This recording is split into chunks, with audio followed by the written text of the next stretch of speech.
अलग होने के तो सोचते भी नहीं है कि अब हम अलग होएंगे। उसने बोला हाँ लड़के का नाम क्या है, मैंने बोला अंजू। फिर बोला लड़की का नाम, बोल कविता। फिर वो हमें ऐसे देखने लगा, क्या जैसे एक दूल्हा और एक दुल्हन छापते हैं ना कार्ड के ऊपर, तो उसने दो दुल्हन छाप दी। हम दोनों देख के हैरान। वो प्यार करना कोई गुनाह नहीं है, इंसान को किसी से भी कभी भी प्यार हो सकता है। बुरा लगता है। मैंने कहा बच्चे को भी नहीं छोड़ रहे, पापा को भी नहीं छोड़ रहे, भाई को भी नहीं छोड़ रहे, तो दुनिया तो बोलेगी ना।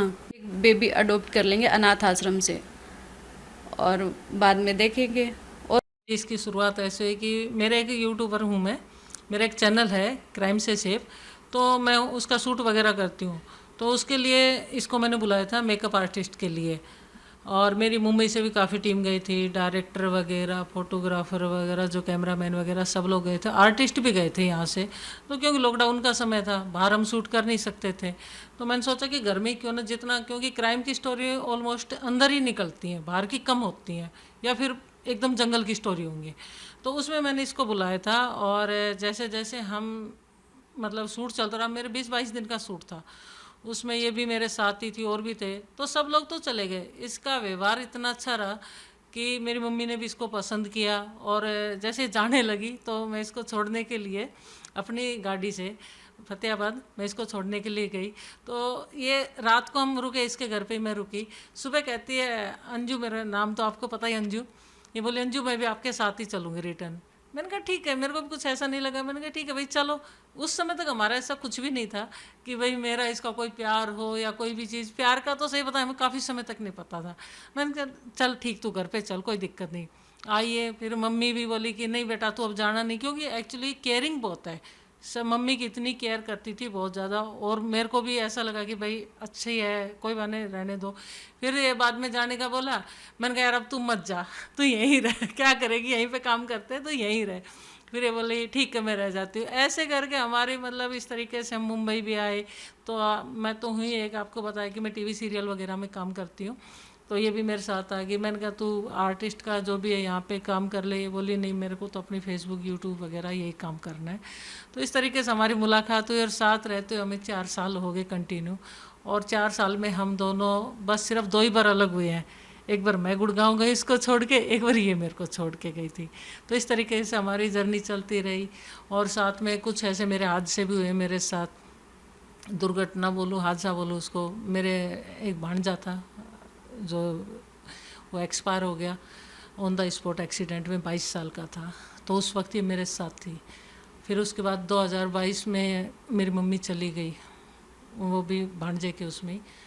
तो तब कहते ना जब दुख में सब साथ छोड़ जाते, उस वक्त ये और इसका भाई दोनों मेरे साथ थे। तो मेरे को लगा कि भाई जिसने मेरा दुख में साथ नहीं छोड़ा, मेरे अपनों ने साथ छोड़ दिया था सब ने, क्योंकि कोई भी नहीं दिख रहा था मुझे, तो ये मेरे साथ थी।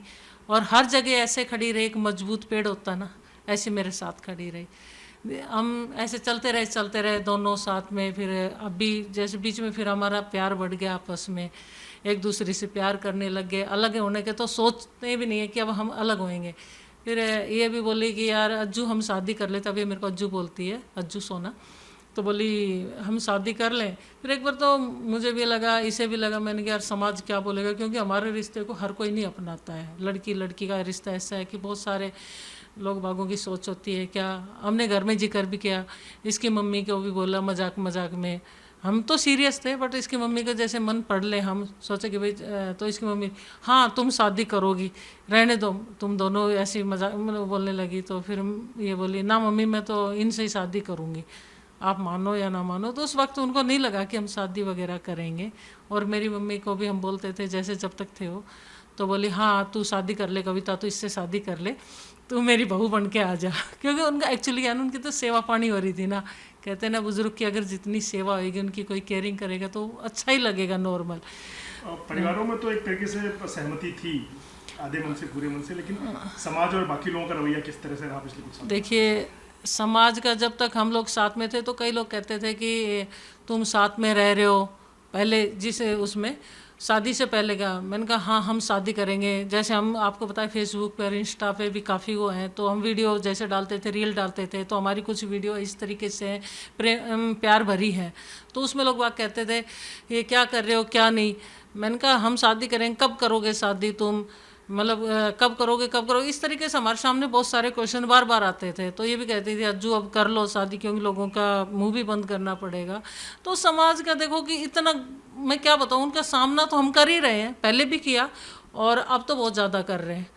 अब तो मतलब डायरेक्ट तो कोई हमें नहीं बोलता है, जैसे फेस टू फेस आके कोई नहीं बोलता है, या हम जा रहे हैं तो कोई ये नहीं कहता कि आपने क्यों किया ऐसा, किस लिए किया, आपको शर्म नहीं आती। बट हाँ, हमें कमेंट में जो है वो बहुत बुरी तरीके से वर्डिंग होती है उनकी। हमें क्या, इसके भाई को भी नहीं छोड़ रहे, पापा को भी नहीं छोड़ रहे, क्योंकि वो शादी में आए थे और उन्होंने पूरा रीति रिवाज से, जो एक बेटी का कन्यादान, भाई ने अपना पूरा फर्ज अदा किया, तो उनको भी नहीं छोड़ रहे। एक्चुअली भाई के लिए तो ऐसा भी बोल देते, इसके भाई भी ऐसे ही क्यों नहीं कर लेता, एक लड़के से शादी कर ले वो भी। तो फिर हम कहते हैं, मैंने कहा जो तुम्हारा मुंह है, जैसा तुम बोलना चाहोगे, जो सोच है तुम बोलो, हमें कोई फ़र्क नहीं पड़ता, क्योंकि हम दोनों एक दूसरे के साथ खुश हैं। शादी का जो आपका पूरा आयोजन था उसमें आपकी तरफ से बारात भी गई थी, जो सारे रीति रिवाज वो भी अपनाए गए थे, तो गांव वालों ने इसको किस तरीके से देखा, और जो लोग गांव के अन्य लोग थे जो बारात में शामिल नहीं थे, उनका रवैया कैसे था उस, देखिए गैर पारंपरिक शादी थी। जी जी, एक्चुअली क्या है कि जैसे कि मैंने शादी की स्टार्टिंग का जो भी शुरुआत की, जैसे कार्ड छपवाए, तो आपको एक छोटा सा वो बताती हूँ। हम कार्ड छपवाने के लिए गए वहाँ पे, तो उसने बोला हाँ लड़के का नाम क्या है, मैंने बोला अंजू, फिर बोला लड़की का नाम, बोल कविता। फिर वो हमें ऐसे देखने लगा, क्या, मैंने कहा हाँ, बोला, मैंने कहा भैया 2 फीमेल की शादी है, गर्ल्स की शादी, ऐसे कैसे हो सकता है, मैंने कहा ऐसे कैसे क्या है।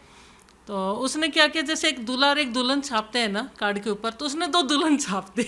हम दोनों देख के हैरान, उसने जैसे हमें उसका सैंपल निकाल के दिया, जी आप देख लो ठीक है।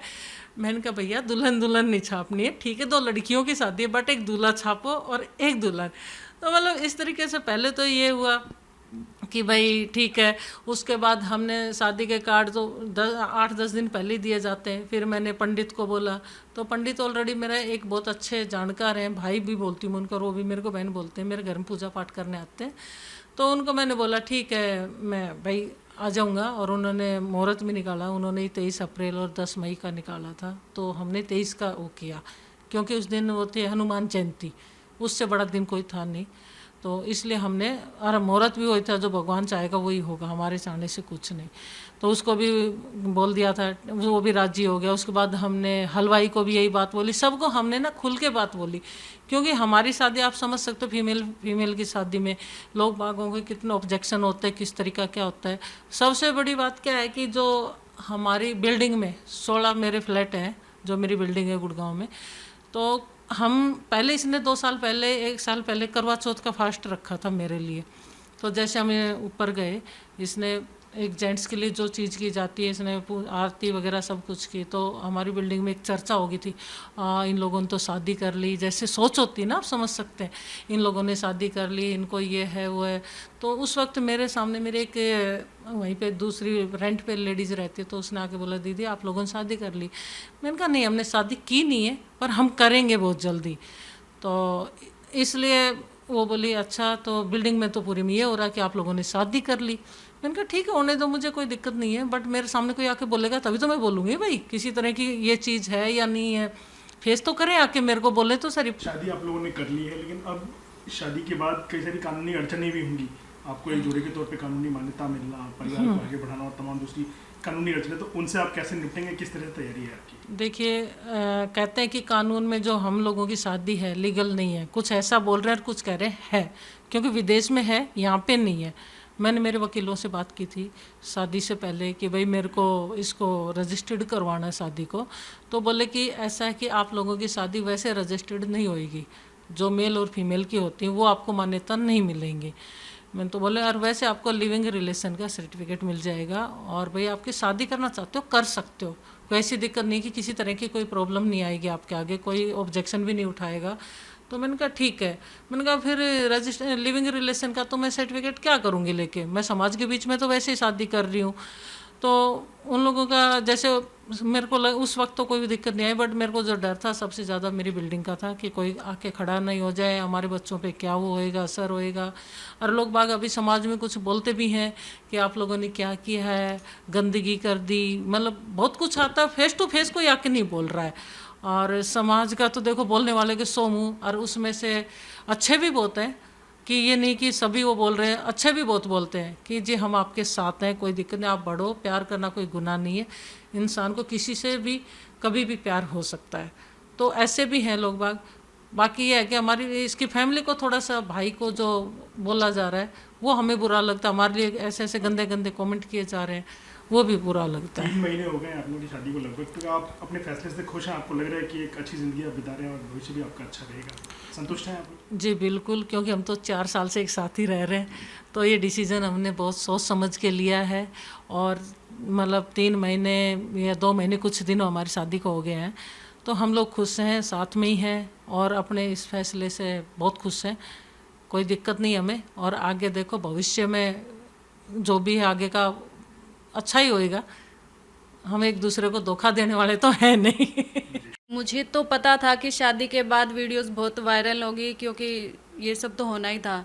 भाई को, पापा को बोला जा रहा है वो थोड़ा गलत लगता है, तो मैं उनके वीडियोस वगैरह डालती हूँ तो मैं कमेंट्स ऑफ कर देती हूँ। तो बहुत बुरा लगता है जब उनको, एक छोटा सा 1.5 साल का बेबी है, भाई का बेटा है, तो उनको बोलते हैं ना तो बहुत बुरा लगता है। मैंने कहा बच्चे को भी नहीं छोड़ रहे, पापा को भी नहीं छोड़ रहे, भाई को भी नहीं छोड़ रहे, तो दुनिया तो बोलेगी ना, दुनिया का तो काम है बोलना, दुनिया खाने को थोड़ी दे रही है हमें। जब हम प्रॉब्लम में आती है तो समाज थोड़ी आता है कि तुम्हारी प्रॉब्लम हम सॉल्व कर देंगे।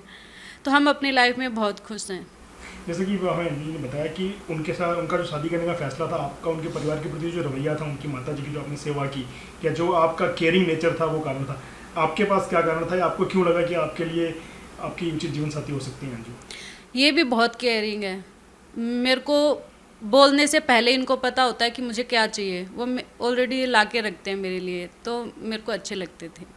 पिछले 3 महीनों में कोई ऐसा अनुभव जो आपको लगता हो कि कभी आपको लगा हो कि फैसला आपने बहुत बढ़िया लिया, या कहीं कुछ ऐसा लगे कि फैसला गलत हुआ कुछ? नहीं सर, मेरे को कभी भी 1% भी नहीं लगा कि मैंने फैसला गलत लिया है। और बल्कि ये सोचती थी कि बाहर लड़कियों के साथ क्या होता है, कभी ये दिल्ली का केस हुआ था, कभी कहीं कुछ हो रहा है, कभी कहीं कुछ हो रहा है। तो मैंने कहा मैंने बहुत अच्छा फैसला लिया है, मैं इनके साथ बहुत खुश हूँ। जो कानूनी अड़चने हैं, अपने वकीलों से भी सलाह मशवरा किया, हमको बताया है उन्होंने, तो ये चीज़ें अब आगे आप किस तरीके से लेके जाएंगे? परिवार को आगे बढ़ाना हो या फिर संबंधों को कानूनी मान्यता देनी हो, तो इन सब चीज़ों के लिए आप किस तरीके से देखते हैं भविष्य में संभावनाएं?